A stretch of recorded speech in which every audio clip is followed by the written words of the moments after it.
네. 인터넷에서 이분이 인터뷰를 해서 갑자기 네, 미디어 오늘에서 예, 갑자기 검색어에서 며칠 동안 뜨거웠죠. 이제 MBC 현직 기자인데 역시 또 파업에 동참했다가 4년간 이후에 비제작 부서에 좌천되어 있던 양반이에요. 근데 이제 좌천의 과정이 굉장히 드라마틱합니다. 요약하면 배현진 아나운서라고 MBC에서 가장 잘 나가는 최근 4년 동안 아나운서와 화장실에서 다소간에 해프닝이 있었는데 그 일로 좌천되었다. 양치하는데 물을 좀 막혔어라 뭐 이런 얘기를 오가다가 사실 믿기 힘든 에피소드예요. 아니 뭐 이제 물을 틀어놓고 양치하길래 양치하는데 물 그렇게 계속 틀어놓지 말고 꺼 했는데 내가 선배 눈치를 봐야 되냐 뭐 이런 얘기가 오가다가 좌천되었다. 이게 믿기 힘들잖아요. 아니 그냥 원래 실력이 없어서 좌천되었는데 라고 누군가 얘기할 수 있어요. 그래서 제가 직접 오늘 이분을 모시고 그 얘기를 들어볼까 합니다. 양윤경 기자 모시겠습니다.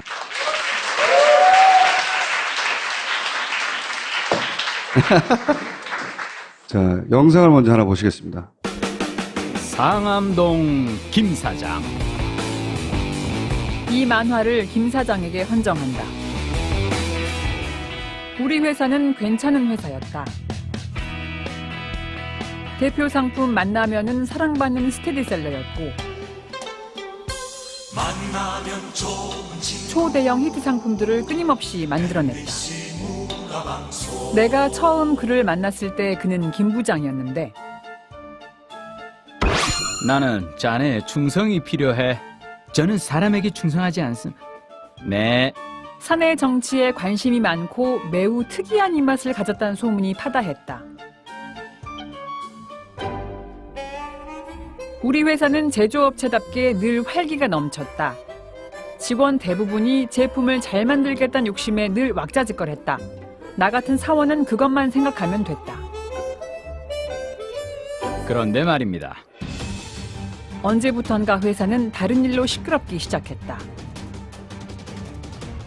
만나면의 맛이 조금씩 달라지고 있었기 때문이다. 처음엔 긴가민가 했는데 날이 갈수록 급속도로 맛이 변해갔다. 그리고 그 변화는 이상하게도 김 부장의 전무 승진과 함께 이루어졌다. 만나면이 원래 김 전무의 입맛에 사실은 맞지 않았다는 거였다. 적폐의 맛 같으니. 게다가 김 전무가 어디선가 전화를 받고 오면 어김없이 만나면의 내용물이 변한다는 소문까지 돌기 시작했다. 초를 팍팍 치고 물을 더 타라고요. 예, 네 알겠습니다.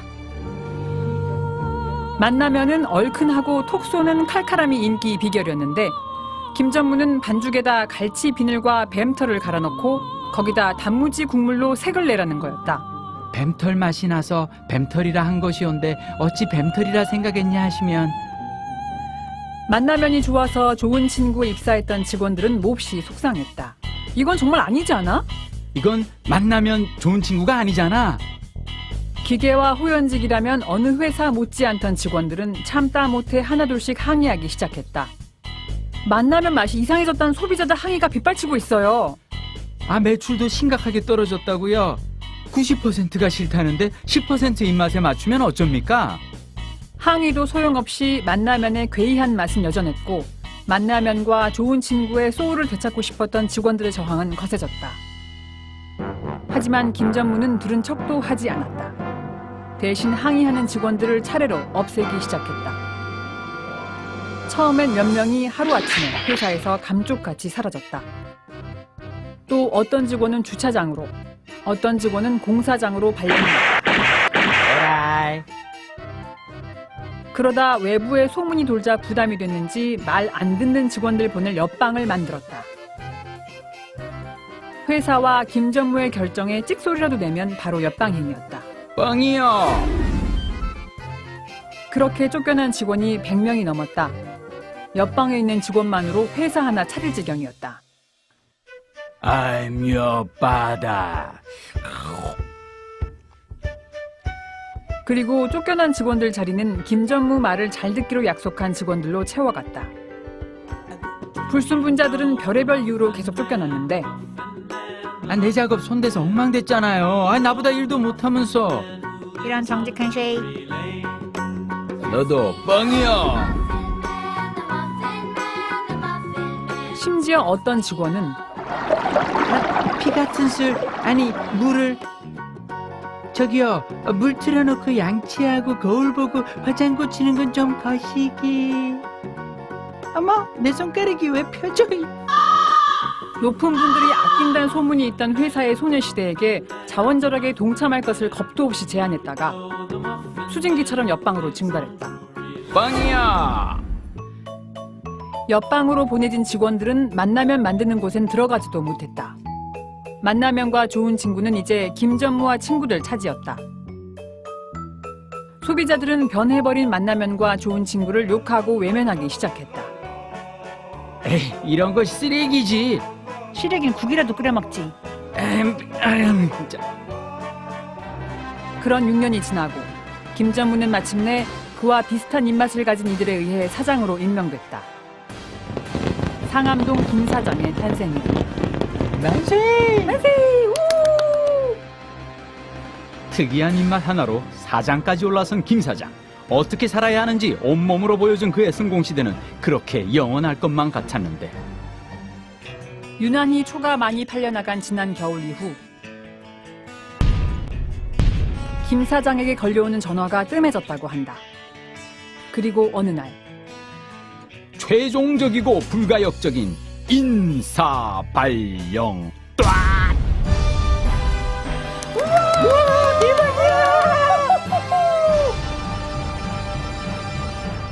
Mr. Sandman, bring me a dream, making the cutest that I've ever seen. 꿈이었네. Giving tulips like roses and clover.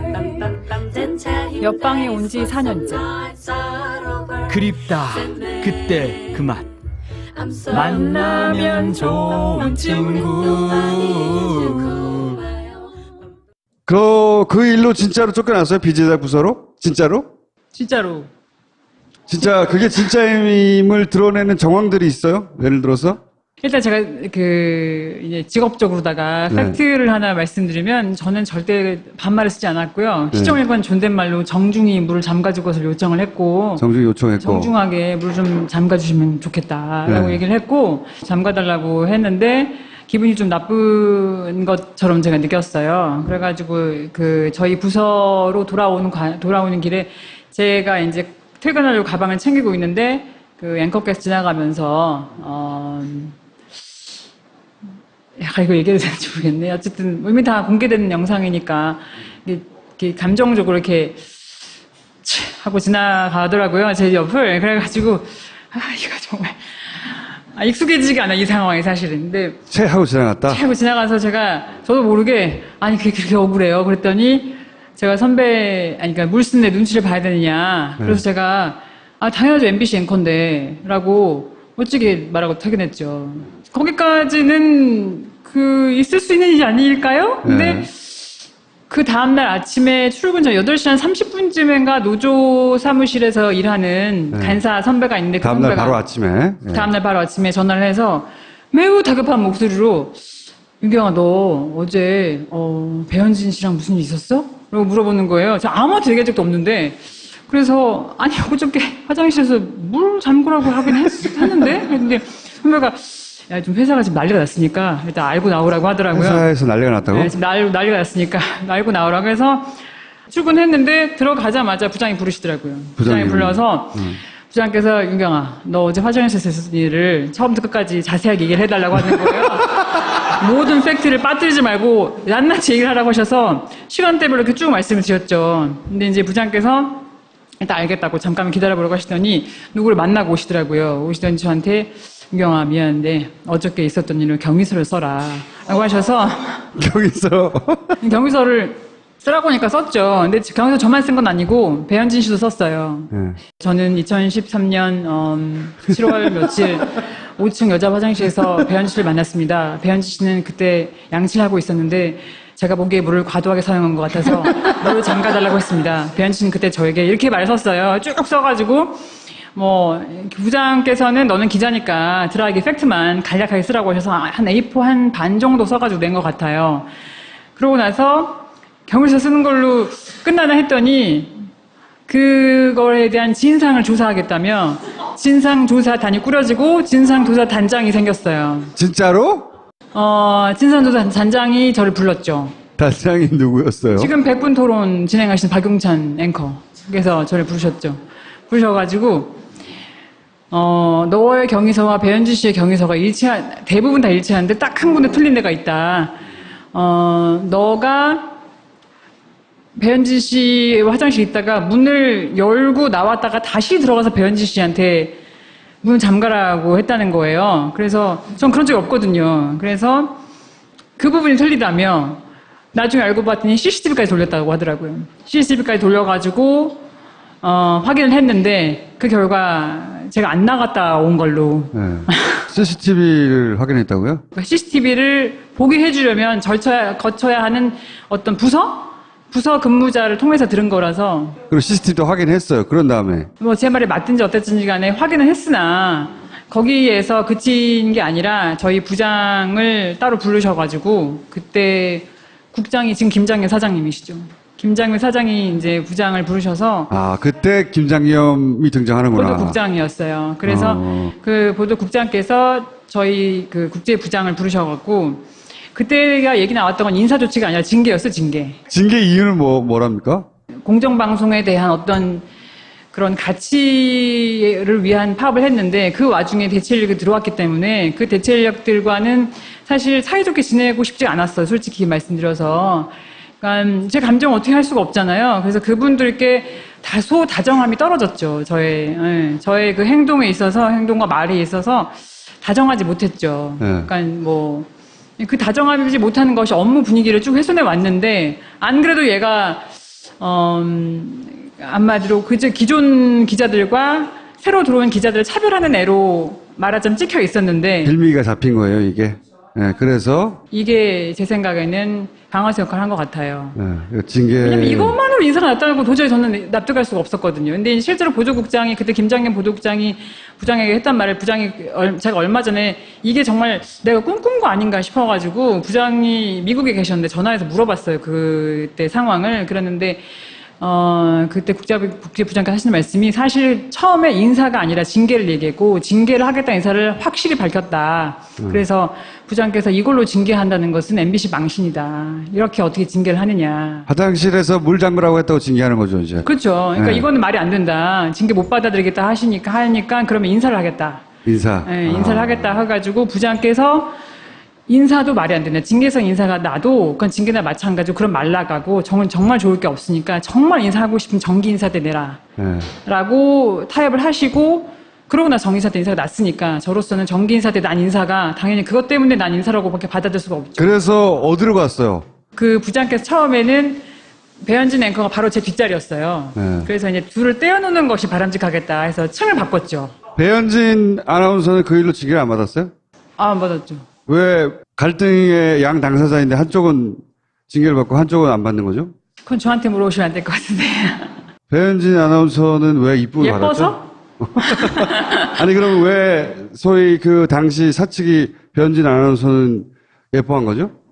그건 있었죠. 그 배현진 아나운서가 파업을 하다가 올라갔었잖아요. 파업을 접고. 그리고 파업 때 이용을 당했다는 뉘앙스의 글을 많이 올리고 또 인터뷰도 했던 걸로 제가 기억을 해요. 처음에 파업을 했었고 배현진 아나운서가 중간에 뉴스로 복귀를 했고 그리고 자기가 이제 파업을 주도하는 세력에 의해서 이용을 당했다. 지금 말한 것처럼 그런 뉘앙스의 글을 썼던가요? 트위터가 뭐 어딘가에 올렸었다고 기억해요. 네네네, 지금 맞아요. 자기가 동의하지 않은 바였다는 네네. 뉘앙스의 글을 올렸던 걸로 기억을 하고 저는 개인적으로 파업에 다 동의할 필요 없다고 생각해요. 자기 선택이니까 올라간 걸 가지고서 배신했다거나 뭐라고 하는 건 전혀 없고요. 다만 사측에서 봤을 때는 상징적인 인물이 그렇게 그 공식적인 고지를 하면서 올라왔다면 사측에서는 제가 사측이어도 예뻐하지 않을 수는 없었을 것 같아요.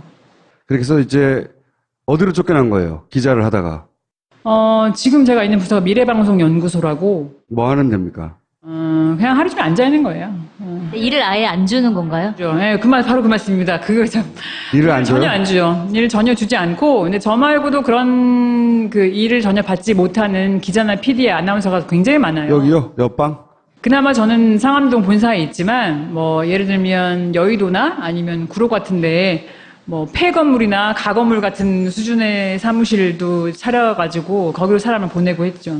일부러 그런 사무실 차려서 글로 보내버려요? 하지만 성과는 입력을 해야 돼요. 뭘 했다라는 거를 일주일 단위로 입력을 해야 되거든요. 내가 이번 주에 뭘 했고, 어떤 성과를 냈고, 어떤 업적을 이뤘다는 거를 일 아무것도 안 주는데. 안 주면서. 그러니까, 어처구니 없는 이유로 옆방으로 쫓겨간 사람들이 많다는 거 아니에요? 아주 실제. 많습니다. 아주 많아요? 아주 많고요.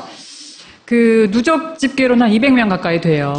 200명 정도 쫓겨갔고. 부당 정보, 부당 징계 합해가지고 200명 네. 가까이 되고, 지금 뉴스데스크를 만들고 있는 인원 중에 한 90% 제가 모르는 사람들이에요. 그러니까 전혀, 저희는 사실 보도국에 일하는 사람들 서로 모른다는 게 있을 수가 없는 일이에요. 그 회사 분위기도 독특하고, 그 다음에 일이 굉장히 이렇게 팀 단위로 이루어지는 경우가 많고 해서, 보도국에 있으면 모를 수가 없습니다. 근데 제가 지금 뉴스데스크에 나오는 리포트하는 기자들 중에서 모르는 사람이 90%니까 그분들은 사실상 2012년 파업 이후에 다 들어온 분들이죠. 그걸 채웠던 90%는 다 어디로 가 있다는 얘기네요. 아, 그렇죠. 다 가 있습니다. 제가 있는 방에도 뭐 저보다 어린 후배도 있었고요. 그리고 아까 말씀드린 외부 유배지로도 몇 명이 뭐 한 20명 가 있고, 그리고 또 내부에서도 전혀 보도랑 무관한, 즉 사실 이제 기자를 하겠다고 뽑았고, 기자를 하라고 뽑은 어떤 말하자면 이렇게 회사와 그 기자와의 계약이라고 저는 생각하거든요. 난 기자를 하겠다고 들어왔는데, 저는 어느 순간에는, 이 경영진이 바뀌지 않으면 나는 퇴사할 때까지 기자 못하겠구나라는 걸 느꼈어요. 어쨌든 성과가 없을 거 아니에요. 그러니까 그거를 바탕으로 해서 또 고과를 낮게 매겨서 맞아요. 더 안 좋은 방향으로 가게 하는. 그런 충분히 거죠. 가능하죠. 사실 이번에도 인사고과를 저희 그 미래방송연구소에서 한 명이 최하를 받아야 되는데 자랑스럽게 제가 받았습니다. 이번에 이제 이게 이슈가 되고 하면서 예상은 했는데, 네. 스케이트장 뭐 관리로 보내고, PD를. 아니, 뭐, 청소시키고 이런 사례는 들었는데. 청소는 아니고요. 네. 주차장 관리 시키기도 했고, 주차장 예, 그리고 관리. 뭐 공사장에 보내기도 했고, 공사장. 신사옥 건설할 때, 상암동 건설할 때 공사장에 보내기도 하고, 또 징계나 인사 조치는 굉장히 비일비재했어요. 그때 파업했었던 내용에 대해서 간단하게 좀 얘기를. 사장 물러가라였지, 그때. 예. 김재철 물러가고, 회사 정상화 시켜라 이거였죠. 파업을 저희가 알기로 한 12번쯤 한 것 같거든요. 제 입사 전에부터 카운트를 하면 한 3번, 12번쯤 하게 된 것 같은데, 그때마다 다 사실, 저희가 원하던 말을 어느 정도는 얻었어요. 예를 들면, 이대로 이 보도국장이나 보도본부장이 있으면 우리 뉴스가, 올바른 뉴스가 아니다라고 판단이 되면 저희는 제작 거부를 하거나 파업을 했거든요. 근데 그러면은 회사 측에서는 너희의 요구가 일리가 있다. 너희가 정 그렇게 이 사람과 같이 일 못하겠으면 우리가 다른 사람을 교체하겠다라는 그런 수순이 있었어요. 근데 저희가 그런 그 순 역사를 믿고 그때도 너무 이제 뉴스가 이상하게 막 나가니까. 근데 사실 지금 돌이켜보면 지금 나간 뉴스에 비하면 그때는 정말 양질이었던 것 같아요. 그렇지. 김재철 때는 이렇게까지는 안 망가졌으니까. 네, 그렇죠. 지금은 완전 친박 뉴스니까요. 그래서 저는 이제 인터뷰하기 전까지만 해도 사내에서도 마찬가지고 이게 황당한 사건이긴 했어요. 저희 전부 다 이렇게 되게 듣고서 많이들 황당했으나 이렇게 본인의 사례가 황당했다고 다들. 그러니까 제 이 사건이 황당하잖아요. 황당하죠. 네, 황당하니까 다들 이렇게 여러 가지 이유는 붙여가면서 심심하니까 뭐 전수 사태, 뭐 화장실 대첩, 수도꼭지 게이트, 뭐 양수 대첩까지 여러 이름 불러가면서 뭐 그랬는데 이제 워터게이트로 제가 통일했지만 어쨌든 워터게이트가 제일 고급지더라고요. 그래서 네. 그걸 제가 통일했어요. 어쨌든 이게 너무 황당해서 회자가 되었으나 정도의 차이일 뿐. 정말 작은 일에서 시작해서 이 큰 결과로 이어지는 게 너무 많았어요. 예를 들면 제 후배 같은 경우는 기사를 뭐 이렇게 단신 세 줄 쓴다고 치면 뭐 세 번째 줄을 쓰느냐 마느냐 아니면 세 번째 줄에 뭘 넣느냐 마느냐 정말 기자로서 일상적인 일이에요. 이 기사를 어떻게 쓸 것인지에 대한 선후배 간의 논의나 그 말하자면 어떤 좋게 말하면 토론? 아니면 이렇게 예를 들면 내가 맞다 너가 맞다 할 수 있잖아요. 기자가 기사 놓고서. 근데 그런 거를 아까 말씀드린 대체 인력과 함께 이 기사는 이렇게 쓰는 게 맞다라는 한두 마디 언쟁해서 그 다음날 바로 제가 기억하고 그 다음날 봤는지 모르겠지만 그 친구도 경유서 썼어요. 그 친구도 경유서를 쓰고 2주인가 있다가 리포트 안 하는 부서로 발령이 났죠. 또 이런 일을 당했다. 그렇죠. 근데 이제 그 친구는 인사가 나가지고 지금까지 리포트를 못 하고 있는데 그때 싸우셨던 분은 특파원으로 가 있어요. 그러니까 조그마한 빌미만 생기면 계속 그 파업에 참여했던 기자들을 다 일선에서 밀어냈군요. 이렇게 좀 꼼꼼하게 진행이 될 정도면 프로젝트로 진행이 됐다고 생각합니다. 그래서 저는 그런 거 어느 순간 느꼈어요. 이것은 계획이 있고 그다음에 이렇게 기록이 되어 있고 그래서 잊지 않는 어떤 리스트가 있지 않는 한 이렇게 꼼꼼하게 몇 달이 지나서도 잊지 않고 이 사람을 집어내서 다른 곳으로 보낼 수는 없다. 이것은 우리를 원천 배제시키고 더 이상 제작 일선에 동참시키지 않겠다는 합의가 있지 않고서는 이런 식으로 진행되는 불가능하다고 느꼈었죠. 그럼 혹시 그 파업에 참여했는데 아직까지도 그 리포팅을 하고 기자로서 기사를 쓰는 기자는 몇 명 정도 되는 거예요? 한 20명 정도? 한 20명 정도 될 겁니다. 근데 그 친구들은 뭐 회사 측이 예뻐서 또는 뭐 이렇게 변조를 해서 쉽게 말해서라기보다 어린 친구들이에요. 입사한 지 얼마 안 된. 신동 아나운서 국장을 향해서 신동진 아나운서가 사퇴하라고 했잖아요. 선후배 사이인데. 네. 그게 어떻게 바뀌어가고 있어요? 내부 분위기가? 분위기가 사실 이 말씀을 제가 설명을 드리려면 이게 그 많은 시청자들께서 마음속에 품었던 질문이 있으실 텐데 그동안 뭐 했냐? 함께 그렇죠. 네. 사실 그동안 뭐 하다가 말하자면 이렇게 분위기가 좀 이렇게 정권 교체되고 하니까 네. 나와가지고라는 말씀들을 하실 수 있다고 저는 생각해요. 웹툰이 그런 이유도 우리는 굉장히 힘든데 밖에서는 전혀 모른다는 인상을 제가 어느 순간 받았어요. 이게 모르죠. 네, 모른다는 인상을 받았고 수단은 진지한 시대는 끝났다고 생각했어요. 그래서 좀 쉽고 재미있는 걸 어떻게 어필할 수 없을까 하다가 웹툰을 그린 거거든요. 네. 이거를 통해서 제가 드리고 싶었던 말씀은 이렇게 김장겸 부장, 국장, 본부장, 사장 올라오면서 그게 의사정책 인사권자로 쭉 올라오는 과정에서 많은 사람들이 이렇게 배제가 됐어요. 예를 들면 저 같은 경우는 우리 뉴스는 안 나가는 게 나아. 그러면서 제가 주저에 가서 선을 끊고 싶어도 들어갈 수가 없습니다. 그러니까 저는 제 출입증은 출입이 안 되는 출입증을 주는 거예요. 저는 리포트를 만든 입장이지만 제품은 사실 정말 제 자식이나 마찬가지예요. 그래서 어떻게든 살리고 싶고 없애기 싫어요. 그러니까 안에 계시는 분들도 피드수첩을 없애느니 거기서 내가 좀이라도 좀 이렇게 사회에 기여하는 리포트를 만들고 싶다, 제작을 하고 싶다라는 생각 때문에 남아 계셨는 것 뿐이지, 저 과정에서 굉장히 많이 싸웠어요. 그러면서 징계받고, 정직 3개월 갔다 돌아오고, 뭐 다른 부서 갔다 돌아오고, 그런 과정을 다 겪으면서 본인이 깜냥껏 정말 싸워왔거든요. 그런 움직임 속에서 이제 조금 외부 환경이 저에게 좀 이게 우호적이 됐잖아요. 정치적 상황이라든지 또 시청자들의 시선 같은 게 되게 우호적이 됐기 때문에 PD수첩 처음에 제작 거부 시작을 하셨고 7월 말에 거기 2580 다시 제작 거부 시작했고 그다음에 아나운서들, 보도국 기자, 보도국 밖에 있는 사람 전부 다 제작 거부 또는 저같이 제작을 안 한 사람들은 업무 거부 대열에 합류하셔서 지금 한 350명 정도가 참여하셨고 그다음에 그 힘을 계속 밀어붙여서 아마 내일부터는 저희가 총파업 투표를 하거든요. 파업을 하면 그 시청자들께 저희가 어떻게 싸워왔는지, 어떻게 싸우고 있는지, 또는 어떻게 싸워갈 것인지를 보여드릴 수 있지 않을까 하고 생각하고 있습니다. 기대하고 있어요. MBC가 얼마나 과거에 날렸는지 뉴스나 탐사 보도로. 근데 그게 다시 돌아옵니다. 왜냐하면 그걸 만들었던 사람들이 지금 못하고 있던 것인지 그 사람들이 다 고스란히 밖에 있거든요. 그래서 저희는 돌아갑니다. 손석희 사장이 JTBC에 가서 하던 거를 MBC에서 했었던 거거든요. 그거 다 매주 그냥 일상적으로. 그렇죠. 저희는 사실 우리는 어쨌든 최고라는 자부심이 있었어요. 약간 시청자들이 우리 등 뒤에 있고 우리가 뭘 해도 우리가 하고 싶은 건 할 수 있다라는 그런 믿음 같은 게 있었던 것 같아요. 잊어버리지 않고 기다려주셔서 너무 감사하고 조금만 더 기다리셔가지고 저를 비롯한 저희 동을 다 돌아가서 멋진 방송 만들면 다시 MBC 봐주실 거죠? 정말 봐주실 거죠? 하고 싶은 얘기가 있어요, 혹시? 저희가 그 옛날에 만들었던 사람들 다시 가서 그렇게 만들면 다시 보실 거라고 생각합니다. 다시 돌아오실 거라고 생각하고 저는 확신이 있어요. 그리고 제가 아는 동료들은 그걸 하고도 남을 사람들이기 때문에 믿고 기다려주셔도 될 거라고 생각합니다. 알겠습니다. 감사합니다.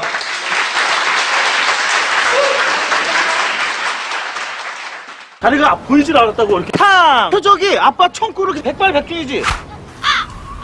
가자, 보여줄게. 한 곳에서 다 즐겨라. 레전드 스포츠 히어로즈. 괜찮아요, 아빠. T'es toujours aussi radin? Non, pas du tout. Fin 2006. Ça vous dirait d'aller boire un verre? Je suis pas très fin. Vous les faites à l'unité, les mulots. Je suis votre fille. T'es sûr qu'elle est de moi? Bah, regarde-la bien. Tu devrais t'ouvrir aux autres. Trop tard. Ça n'existe pas, trop tard.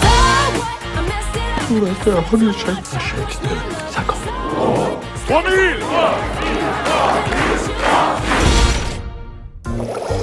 이 탈원전 관련해서 굉장히 왜곡된 공격이 많아요. 지금 문재인 정부의 탈원전은 사실은 굉장히 공격적인 정책이 아니에요. 새로 짓지 않겠다? 이미 수명이 다한 원전은 문을 닫겠다. 실제 탈원전이 이루어지려면 앞으로 60년이 걸려요. 여기에 이 방송을 보러 온 사람들이 살아생전에는 안 돼요. 굉장히 느릿느릿 진행되는 거예요. 이 전 세계 탈원전 이슈를 여기서 처음 시작했다고 봐도 과언이 아니죠. 그린피스. 예, 안녕하세요. 인사드리겠습니다. 국제환경단체 그린피스에서 일하고 있는 장다울 캠페이너입니다. 반갑습니다. 왜 탈원전이 중요한지 어필해 주세요. 저희가 2011년에 서울에 그린피스 사무소를 개소를 했어요.